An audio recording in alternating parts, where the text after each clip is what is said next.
Hey, welcome to the podcast. Thanks for having me, Leo. You know what's wild? I've been reading these horror stories people sent in and Oh no, where is this going? no, like real experiences, three of them, and there's something else. Real as in people actually believe this happened to them? Yeah, exactly. First one's from this guy, Mas Fariza. He's climbing Mount Sinai at night with 9 other people, Night climbing already sounds terrible. right? So they have this system where they count off every 15 minutes, 1 through 10, to make sure everyone's there. Oh, that's actually smart. Safety thing. Yeah, but here's where it gets weird. The leader tells them before they start, if you count and there's an extra number, like if someone says 11, Wait, what? don't say anything. Just keep walking, stay silent. That's that's a terrible rule. Why would you? I know, but then they're hiking and they start hearing footsteps behind them, and when they count, No. someone says 11, Oh man. and everyone hears it, not just one person, the whole group freezes. That's genuinely creepy, like multiple people. Multiple people, and they follow the rule. They stay quiet and keep moving. I mean, psychologically that makes sense though, right? If you're expecting something weird and you're all on edge, your brain starts filling it. That's what I thought too, but it keeps happening. They see glowing eyes in the trees. Could be animals. That's what they tell themselves, but then someone at the back feels a hand on their shoulder. Nope, nope, I'm out. And there's a voice saying 11 again. Okay, so how many people felt this or heard it? That's the thing, several of them confirmed it independently, not just one freaked out person. That's harder to explain away as just like exhaustion or whatever. Right? And then get this, they see 3 kuntilanak flying between the trees. 3 what now?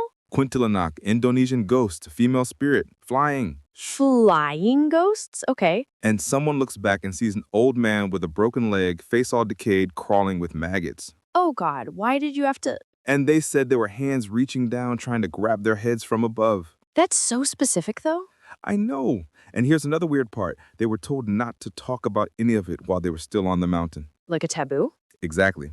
They waited until they got down to tell anyone. Reflecting. That's interesting. It's like keeping quiet prevents panic, maybe.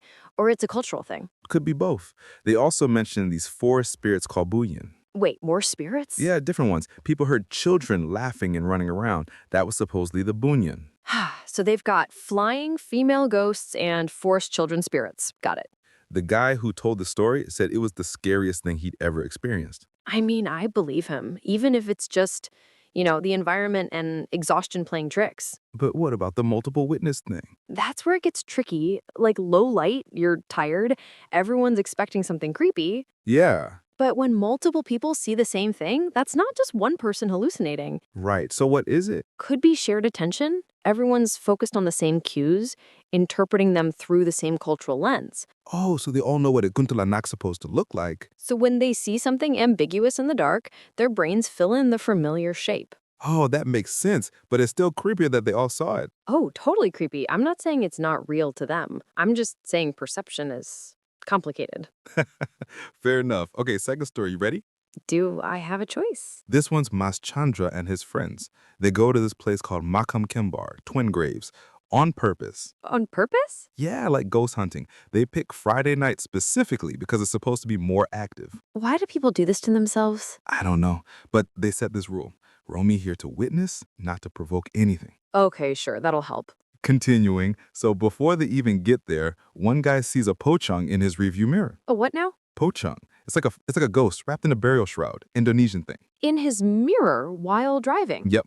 Nearly crashes the bike. Oh, great start. So they get to the gravesite and they start hearing gamelan music, What's that? traditional Indonesian music, like percussion ensemble, but there's nobody there. So that's unsettling. And it's getting closer. They hear voices talking, old-timey sounding. Did they record any of this? They tried to take photos, capture some weird red lights moving through the trees. Red lights? Yeah.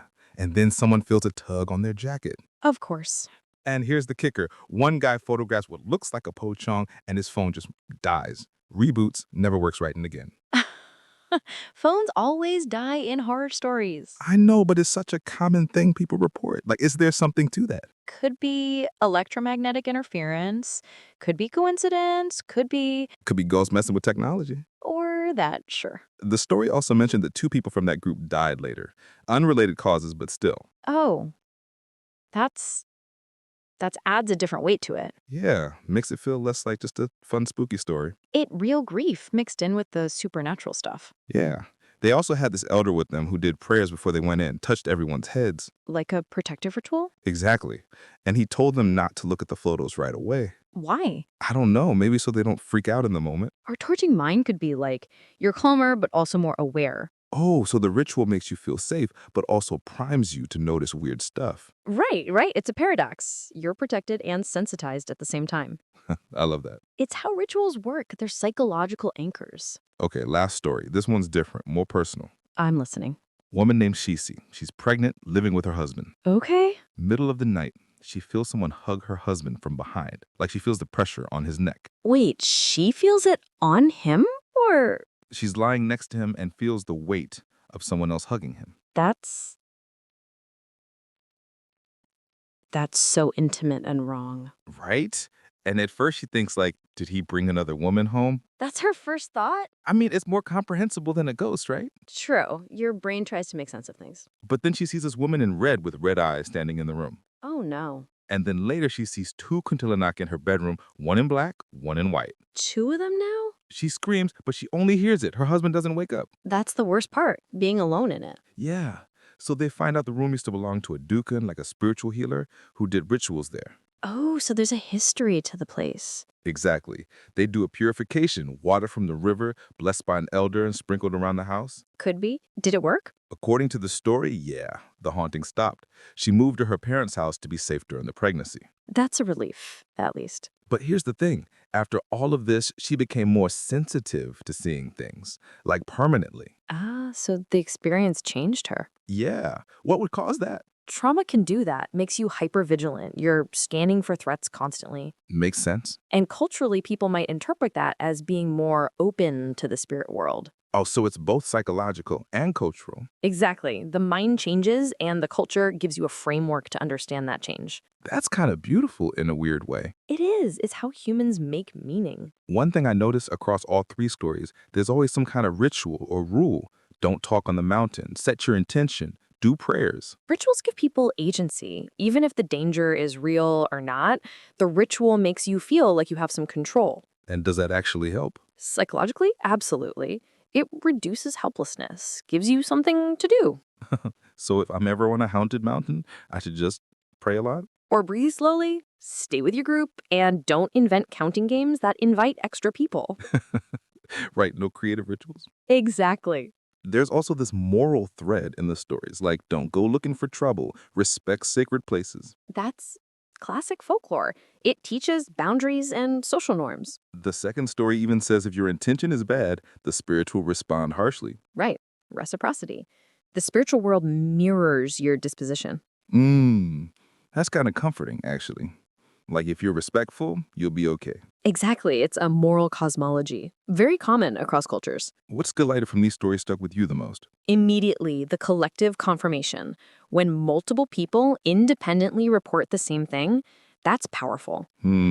Mine's the physical contact, the hand on the shoulder, the hug from behind. That's visceral. Agreed. Tactile sensations trigger instinctive fear. Your body reacts before your brain catches up. Yeah.